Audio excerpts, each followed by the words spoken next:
Assalamualaikum warahmatullahi wabarakatuh. Halo Sobat Literasi, selamat datang di Lipcast Library Podcast, ruang diskusi ringan seputar dunia perpustakaan. Episode kali ini kita akan mengangkat tema menarik, yakni sertifikasi bukti kompetensi pilar kredibilitas pustakawan. Bersama saya, Afnan, yang hari ini bertugas sebagai host sekaligus narasumber.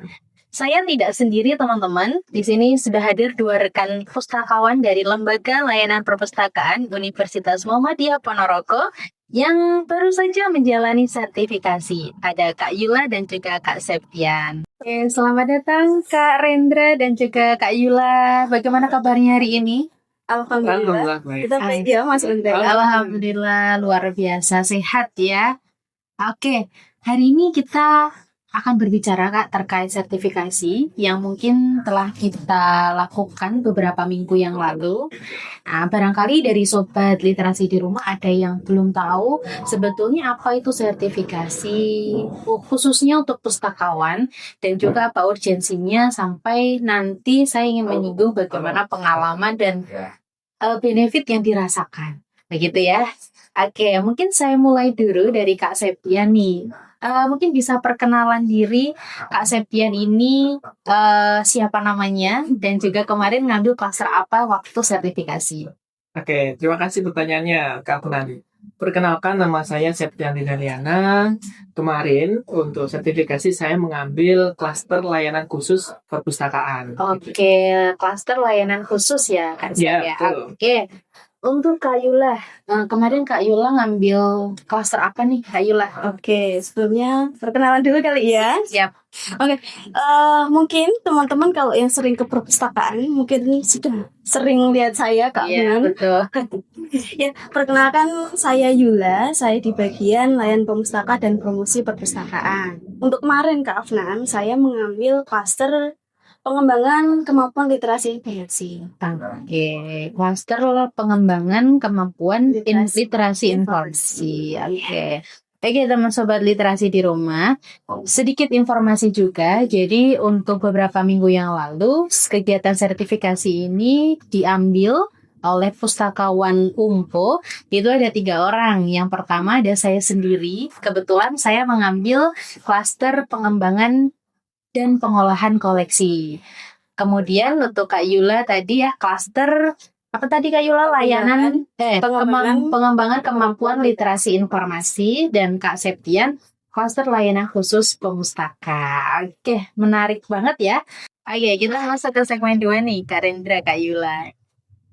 Menurut Kak Rendra dan juga Kak Yula, sebetulnya apa sih makna sertifikasi profesi? Dalam hal ini kita berbicara profesi pustakawan begitu ya. Mungkin saya mulai dulu dengan Kak Yula, Kak Rendra. Ya. Apa sih Kak, menurut Kak Rendra makna makna sertifikasi pustakawan? Baik, kalau menurut saya makna sertifikasi kompetensi pustakawan itu sebagai bentuk pengakuan keilmuan kita dan juga untuk menjaga kepercayaan pemustaka atau pengguna layanan bahwasanya kami pustakawan itu juga tersertifikasi loh kompetensinya. Jadi benar-benar kompetensi keilmuan kita itu benar-benar terkompetensi. Jadi benar-benar terukur dan benar-benar kita itu kompeten di layanan yang memang kita kuasai. Gitu sih kalau menurut saya. Oke. Yang saya menarik sekali. Kalau menurut Kak Yula sendiri, apa sih Kak makna sertifikasi profesi itu? Makna ya. Mungkin kalau menurut saya pribadi untuk sertifikasi pustakawan itu kenapa sih dibutuhkan gitu ya? Karena untuk pustakawan sendiri itu kan perannya memberikan informasi dan juga membantu pemustaka untuk memenuhi kebutuhan informasinya. Dari itu kita membutuhkan adanya sertifikasi. Kenapa? Karena itu ya akan menjadi bukti bahwa kita ini layak loh untuk membantu pemustaka. Kita layak untuk memberikan informasi kepada pemustaka. Itu karena memang di bagian saya Kak Afnan, karena kebetulan saya juga di bagian pelatihan dan bimbingan pemustaka. Dan itu dan klaster ini pun sangat-sangat sesuai dengan apa yang saya kerjakan setiap hari. Karena memang saya di bagian layanan dan juga promosi perpustakaan itu kan memang ya setiap hari saya harus menyediakan informasi kepada pemusaka. Seperti itu. Oke, Jadi memang sekali. sangat dibutuhkan untuk Mhm. ya seperti yang dikatakan Iya. Mas Rendra tadi, Iya. untuk menumbuhkan rasa percaya siswa diri. kepada Betul. Oke. Kalau tadi dari Kak Rendra bentuk profesionalitas, kalau dari Kak Yula ya memang relate dengan kesehariannya. Kalau dari saya mungkin juga memiliki pandangan lain nih Kak, bahwa dengan sertifikasi kebetulan kalau saya kan di bagian pengembangan dan juga pengolahan koleksi. Nah, di situ saya merasa bahwa pekerjaan yang saya lakukan selama ini itu harus ada ukurannya, harus ada nilainya. Kalau tidak seperti itu, kapan lagi? Siapa tahu apa yang kita kerjakan ini ada salah, ada hal-hal yang tidak sesuai, dan itu ternyata benar. Kemarin waktu saya sertifikasi dari asesor itu ada beberapa catatan-catatan yang bisa menjadi pengingat saya kembali.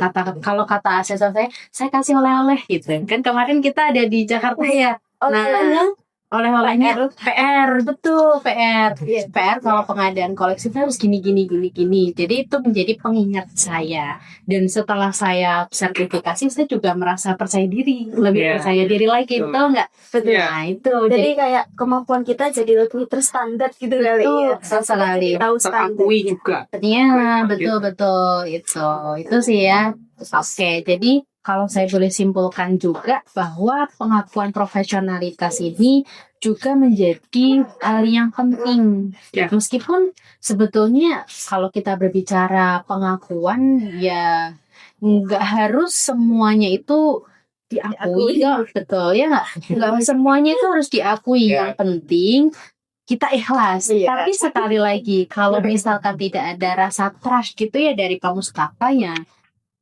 kita kerja itu jadi wah effort sekali begitu, betul ya? Oke, tadi kita sudah dengar makna sertifikasi bagi profesi pustakawan nih dari rekan-rekan pustakawan kita.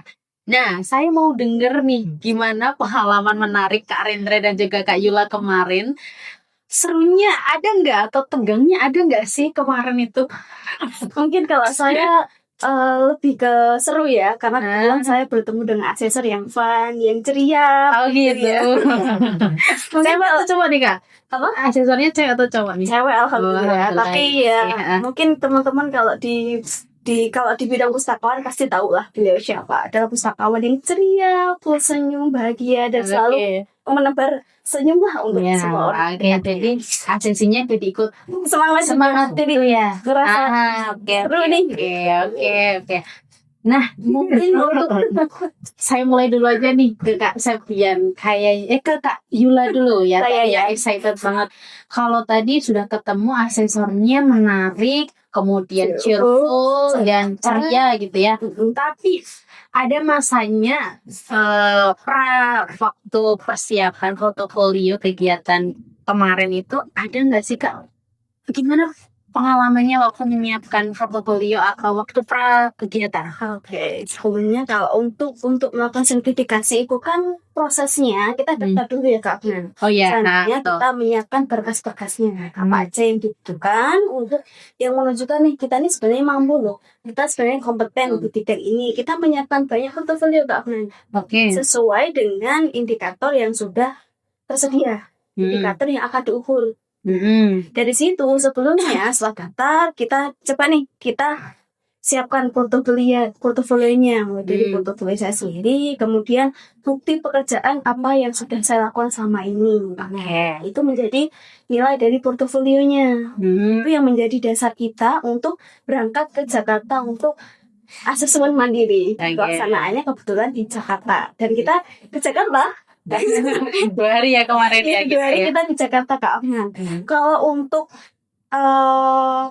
membuat menyusun portofolionya, karena memang itu sudah sering saya kerjakan, jadi ya kalau untuk menyusun itu cukup mudah ya, karena memang sudah terbiasa saya kerjakan setiap hari. Dan mungkin memang ada beberapa yang perlu saya perbaiki. Artinya kan untuk selama ini yang saya kerjakan itu kan ya saya kerjakan semengerti saya. Tapi kan ternyata ada standarnya Kak Akmal. Iya. Nah, Jadi ada ketentuan-ketentuan yang harus tercantum pada hasil pekerjaan kita. sekali. Nah ini tuh teman-teman Iya. fungsi dari sertifikasi itu ya. Jadi kita benar-benar jadi tahu nih, oh kurangnya di mana. Kemudian standarnya yang belum kita laksanakan apa saja. Jadi dari sini kita jadi tahu karena memang memang tercantum di undang-undang juga ya Kak. Akmal, ya. Betul. Undang-undangnya masih ingat nggak kemarin? Aduh, 200 236 SKKN. Iya. Iya. Itu yang menjadi standar kita Iya. untuk membuktikan bahwa kita tuh memang kompeten di bidang perpustakaan seperti itu. Oke, siap. Sebentar, sebelum saya mau ke Kak Rendra, saya ingin melanjutkan nih. Ada part menarik nih. Tadi kan ada proses pendaftaran, Iya. tapi kemarin kita pendaftaran kan maksudnya tidak hanya sekedar daftar saja. Ada beberapa tahapan-tahapan. Mungkin sobat literasi di rumah ada yang ingin mendaftar terkait sertifikasi ini. Nah, mungkin bisa dijelaskan nih Kak Yula. Tahapan-tahapannya secara umum apa sih gitu kemarin? Oke, kalau untuk tahapannya secara umum sih ya pasti kita harus lihat ke website dari sertifikasi pustakawannya dulu. Oke. Di situ kita register dulu, kita buat akun, kemudian sebelum beranjak ke bukti kerjanya, kita isi dulu nih terkait biodata diri kita, kemudian lulusan apa dan juga di bidang apa kita bekerja dan juga portofolionya kita seperti ya kita sudah melakukan apa saja. Kalau menulis kita sudah menulis apa saja. Kalau sudah begitu nanti kita diarahkan untuk menyusun bukti kerjanya. Nah di website itu ya, Kak, ya. Dan di website itu nanti kita akan upload bukti kerja kita. Oke, berarti by website ya Kak ya? By website. Website-nya apa Kak masih nggak? Websitenya sertifikasi.pustakawan Perpusnas ya mungkin itu ya. Mungkin nanti bisa dicantumkan ya di bawah sini untuk link dari website pendaftaran sertifikasi itu. Di situ ada banyak sekali ya klaster ya kemarin. Harus kita kurang lebih 14 klaster. Saya tidak salah ingat.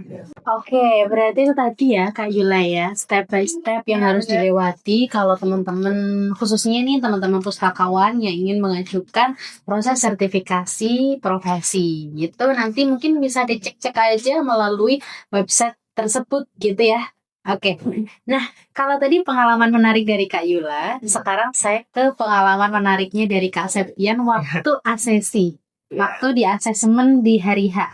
Nah, ada nggak sih Kak Septian hal menarik yang dirasakan selama menjalani proses asesmen mandiri di sana? Kalau hal menarik itu pastinya banyak ya. Ya hal menarik, kemudian seru, ada tantangan juga. Nah, memang setiap setiap asesi dan asesor kan beda-beda dan kami kan juga dibagi kelompok ya. Nah pas ya di kelompok saya memang asesornya menekankan lebih sesuai dengan standar kita itu seperti ujian standar kompetensi lah. Jadi di situ dijelaskan kalau ketika melaksanakan uji kompetensi harus dalam posisi siap, disiplin, kemudian tidak boleh berbicara bersama temennya. Jadi benar-benar silent gitu lah ya. Benar-benar silent gitu ya. Sendiri ya kayak gitu. Dan juga fokus. Jadi kita itu diharapkan untuk fokus mengerjakan tugas-tugas yang memang diarahkan oleh asesor. Seperti memang ya kami merasa istilahnya tegang tapi ya santai dan fokus untuk mengerjakan apa yang memang diinstruksikan sama asesor itu. Oke.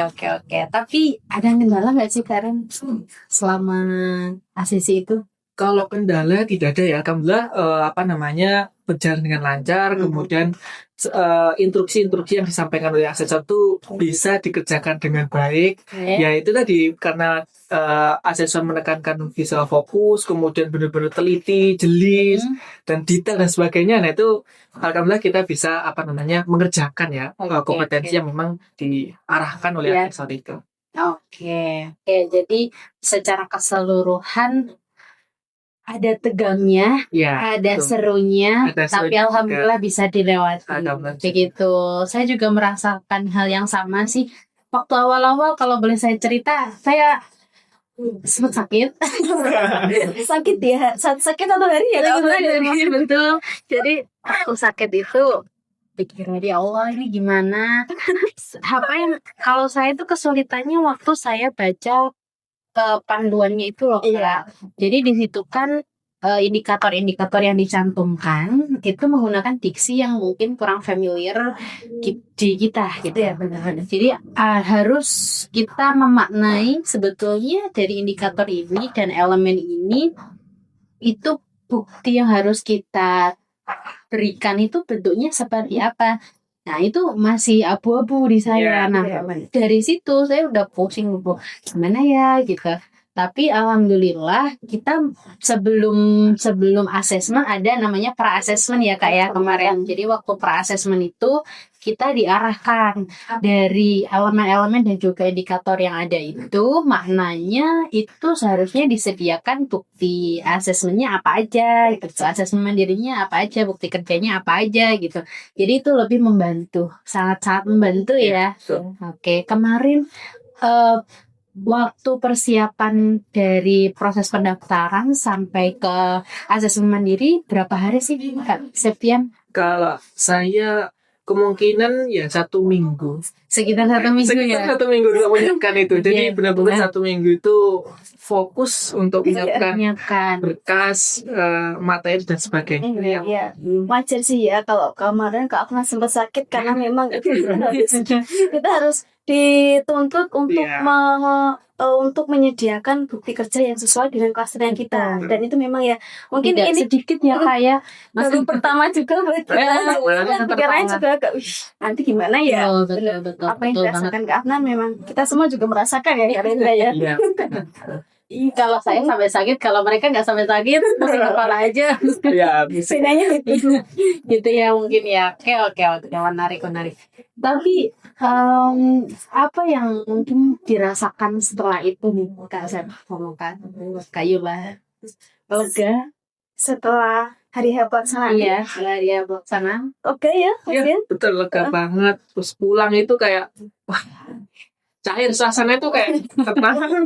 Cair gitu ya. Mungkin yang sebelumnya pas berangkat itu kita sebenarnya kita bertiga itu sempat diem-dieman. Karena berangkatnya bareng, kita sempat diem-dieman karena ya memang Iya. kita semua pada tegang. Tegang. Iya, Tapi mikirin nanti asesornya gimana ya gitu. bisa nggak ya gitu ya kita Betul, membuktikan kita kalau memang kompeten Oh. tuh bisa nggak ya gitu. Tapi begitu selesai pas hari pertama selesai itu sorenya iya. Iya. Alhamdulillah semua berjalan lancar dan kita juga sempat jalan-jalan. Betul. Karena eman-eman ya udah jauh-jauh dari Ponorogo ke Jakarta ya jalan-jalan gitu. Oke. Sorry nih, aku agak flashback mundur sedikit aja ya Kak Septian dan Kak Yula. Tadi kita sempat menyinggung bahwa kegiatan kita di sana itu kurang lebih 2 hari dan terjadwal juga 2 hari. Nah, rundown kegiatannya di 2 hari itu, di hari pertama itu apa sih Kak Septian dan di hari kedua itu apa gitu. Coba mungkin bisa dijelaskan ke rekan-rekan sobat literasi di rumah. Baik, untuk kegiatan di sana selama 2 hari itu, hari pertama memang ya pastinya ada seremonial ya, pembukaan dan sebagainya. Kemudian dilanjutkan proses asesmennya, proses asesmen antara asesor dan asesi. Di situ di hari pertama sudah mulai mengerjakan tugas-tugas, kemudian menyiapkan bukti kerja yang sudah dikerjakan, sudah ditunjukkan dan sebagainya. Itu di hari pertama.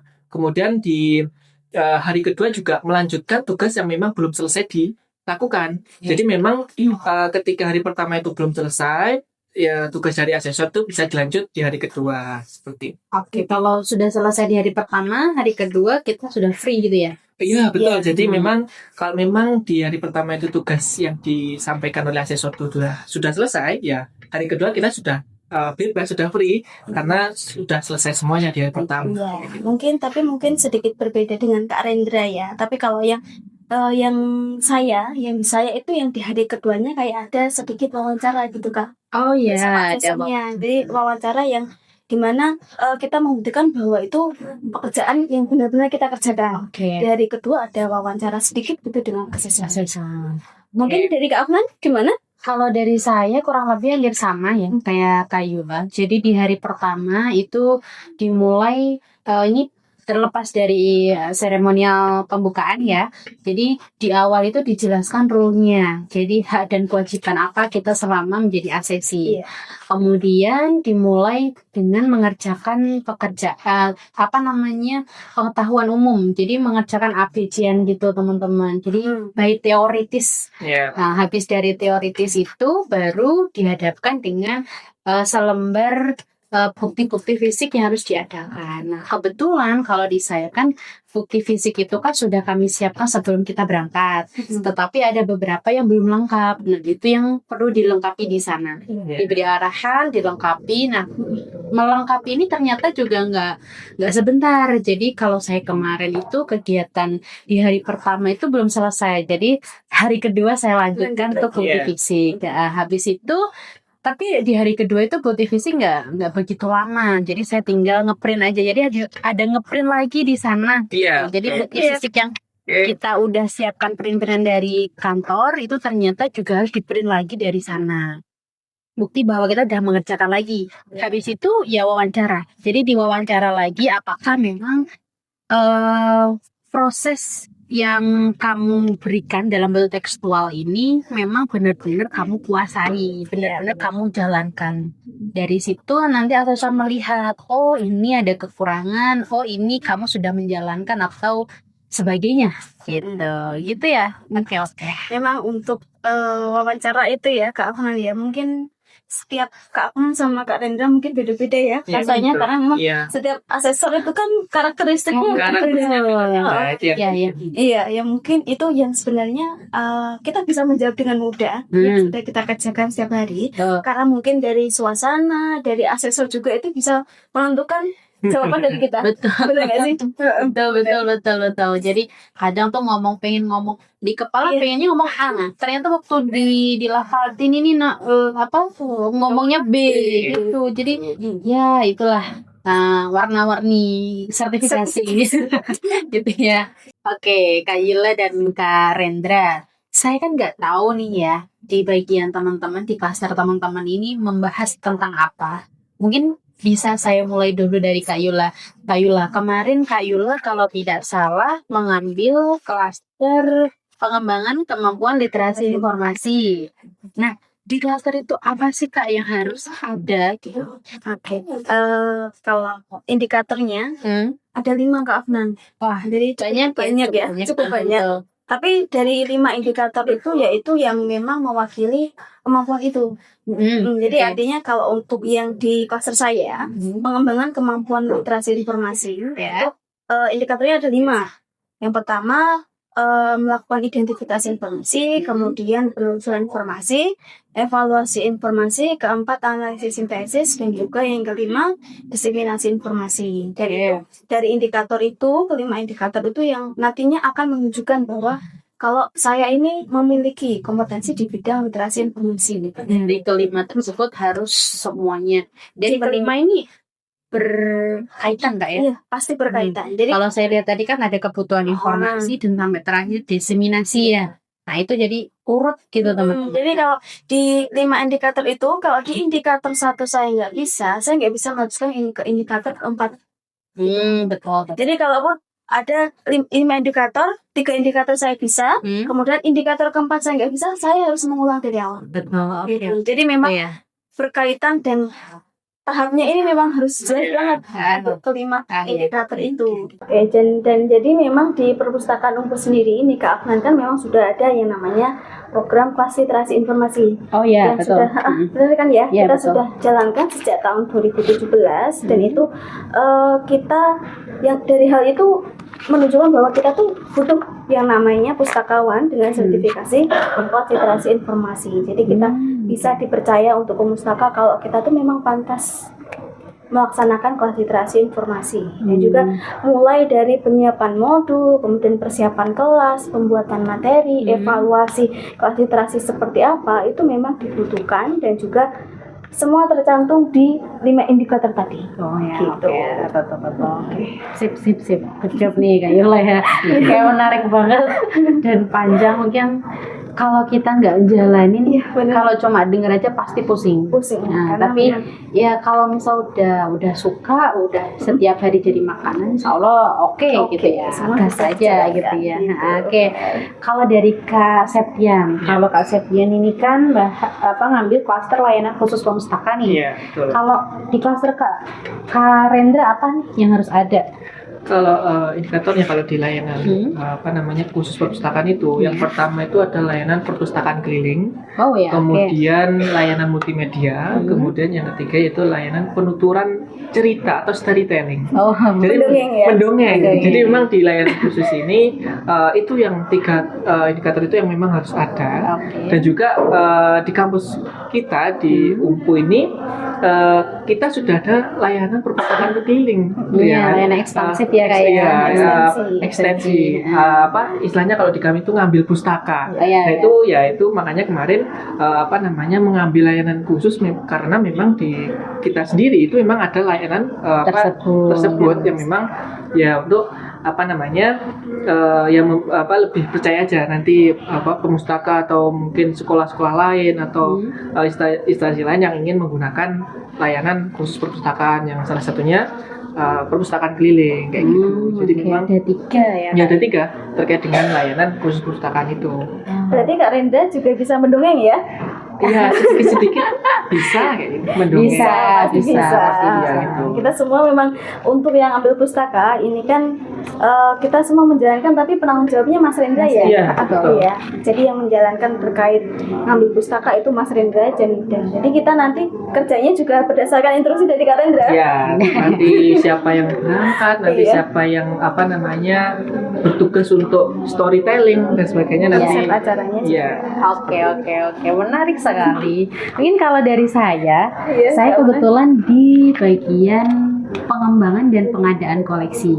Seperti judulnya, kalau tadi Kak Yula ada 5, Kak Rendra ada 3 indikator. Kalau di saya juga ada 3 indikator, yakni analisis kebutuhan informasi pemustaka, kemudian kegiatan pengadaan koleksi, dan juga yang terakhir evaluasi after pengadaan gitu.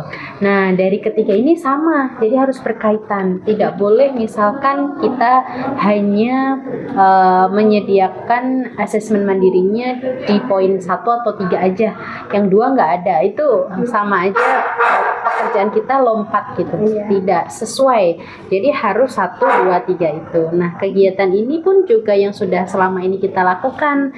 Kita kan ada kegiatan pengadaan bahan pustaka setiap tahunnya. Salah satunya sesuai dengan kebutuhan masing-masing prodi. Kita ada sekitar 28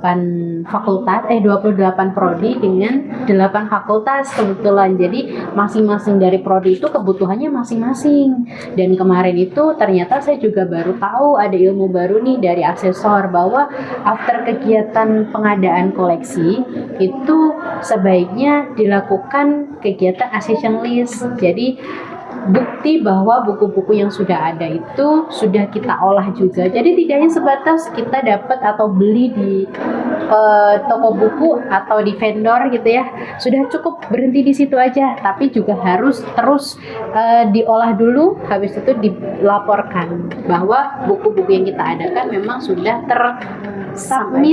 tersampaikan ke pemustaka. Jadi kalau saya bisa lihat ternyata dari kita semua ternyata ya dari indikator-indikator yang ada itu harus saling berkaitan. Iya, betul. Oke. Dan harus, kalau saya mendengar Kak Afnan juga kelihatannya juga harus urut gitu ya. Iya, Step-stepnya harus urut Harus sama urut. dengan kayak saya tadi ya. berarti Iya ya. gitu, betul. Nggak bisa lompat-lompat gitu ya. Iya, betul. Kalau lompat ibaratnya ada knowledge gitu ya. Iya, benar. Ada pengetahuan yang terputus ibaratnya gitu. Wah, menarik sekali ternyata pengalaman-pengalaman dari masing-masing pustakawan kita nih. Nah, kita masuk ke segmen terakhir nih, Kak Septian, Kak Rendra, Kak Yula. Mungkin apa sih manfaat dan dampak setelah Kak Rendra, dan Kak Yula setelah menjalani sertifikasi ini? Pastinya ini ya, apa ya, setelah sertifikat pasti punya dampak dan manfaat untuk kita sendiri ya, salah satu untuk pustakawan dan juga nanti pemustaka. Oh. Ya, yang pertama kalau yang di saya dampaknya yang pertama pastinya untuk layanan pemustaka itu bisa terarah nanti seperti apa, nanti perpustakaan keliling mau seperti apa, layanan di media seperti apa, itu pasti akan lebih terarah. Kemudian yang kedua yaitu komunikasi. Nanti komunikasinya bisa lebih apa? Bisa lebih efektif, bisa apa namanya? Bisa Luas gitu bisa ya. luas, bisa lebih enak dan sebagainya itu. Kemudian yang ketiga apa? Nanti inovasi-inovasi pasti akan lebih banyak lagi terkait dengan layanan-layanan itu. Nah, itu pasti apa namanya? Dampak dan manfaatnya sertifikasi pasti itu sih kalau kalau menurut saya. Kalau oke. Kalau dari Kak Yula sendiri, apa manfaat dan dampak yang dirasakan? Manfaat ya, Hmm. dampak ya. Hmm. Kalau saya sih, karena saya di bidang layanan pemustaka, bimbingan dan pelatihan pemustaka, ini kalau saya sudah tersertifikasi gini, saya jadi lebih percaya diri Kak Van. Jadi saya tahu, saya bisa tahu, oh kamu butuh informasi ini, kamu butuh modul ini, kamu butuh ini. Jadi saya lebih tahu dan saya lebih percaya diri untuk bisa membantu mahasiswa dalam mendapatkan informasinya. Selain itu saya juga bisa tahu nih standar kelas literasi informasi seperti apa, itu juga saya bisa tahu. Oh iya. Saya bisa lebih terarahkan lah, mungkin sama Iya. dengan Kak Rendra ya, Iya. lebih terarahkan dan kita juga bisa lebih matang di layanan itu, gitu ya. Si bagian tersebut Lebih matang matang. dan juga lebih terarah. Kemudian saya juga bisa mengetahui nih evaluasi ketika pelaksanaan kelas literasi informasi itu seperti apa. Kemudian apa yang harus disusun berikutnya, modul-modulnya seperti apa, panduannya seperti apa. Saya juga bisa lebih tahu. Dan tentunya ini nanti apa yang akan saya susun, apa yang saya buat ini nanti pasti tentunya bermanfaat juga untuk pemustaka. Intinya ya, saya lebih percaya diri gitu lah. Oke. Kalau dari saya sendiri, saya juga merasa lebih matang ya. Saya lebih matang untuk bisa menganalisis kebutuhan informasi dari masing-masing pemustaka. Butuhnya apa sih gitu. Saya sesuaikan dengan kebutuhan dari akademik mereka. Kemudian saya juga lebih terarah, betul tadi ya. Jadi lebih terarah bagaimana proses pengadaan koleksi sampai dengan benar-benar koleksi itu terlayangkan ke mereka. Begitu ya. Oke. Itu terkait manfaat dan dampak yang bisa dirasakan dari kakak-kakak ini. Terakhir nih, Kak Septian dan Kak Yula, sebelum saya tutup, saya ingin minta teman-teman di sini untuk bisa kasih pesan kepada teman-teman pemustaka. Kita kan sudah tersertifikasi nih ya. Iya. Jadi nggak ada lagi alasan, wah saya nggak mau deh ke perpustakaan Unpo gitu. Coba nih dari Kak Septian atau dari Kak Yula dulu boleh kasih pesan ke teman-teman atau sobat literasi di rumah. Baik, untuk saya ya, jangan ragu untuk datang ke perpustakaan ya. Jadi lebih apa ya istilahnya, lebih harus percaya kalau perpustakaan itu semua pustakawannya punya kompeten, punya sertifikasi, kemudian ilmu, informasi yang disampaikan pasti itu benar-benar valid gitu lah. Oke. Seperti itu kalau dari saya. Oke, kalau dari Kak Yula nih. Oke, kalau dari saya ya sama ya, mungkin dengan Mas Renda, jangan ragu untuk datang ke perpustakaan, karena percaya deh di perpustakaan kamu bisa menemukan semua informasi yang kamu butuhkan. Kalaupun semisal mungkin di koleksi nggak ada, Kak saya butuh buku ini tapi nggak ada, pasti ada kita. Iya. Kita carikan informasi, kita carikan cara gimana agar informasimu terpenuhi, kebutuhan informasimu Betul. terpenuhi. Gitu. Betul sekali. Yuk ke perpustakaan ya. Oke. Jangan lupa ke perpustakaan ya, sobat literasi. Oke, itu dari Kak Yula dan Kak Rendra dan Kak Yula pesan yang disampaikan. Kalau dari saya sendiri terkait dengan koleksi, saya berpesan nih ke sobat literasi di rumah, khususnya Sivitas Akademika Unpo, apabila kalian memiliki kebutuhan informasi atau kebutuhan koleksi yang harus kami adakan, jangan ragu untuk diberikan. Kami ada beberapa survei baik online ataupun tercetak yang kami pasang di sudut-sudut perpustakaan. So, jangan ragu, nanti pasti kami tindak lanjuti dan kami berikan yang terbaik, kami sediakan untuk teman-teman di rumah. Nah, Sobat Literasi, itu dia akhir dari ngobrol-ngobrol menarik kita hari ini seputar sertifikasi pustakawan. Saya ucapkan terima kasih banyak untuk Kak Rendra dan Kak Yula. Mohon maaf mungkin mengganggu jam kerjanya ya.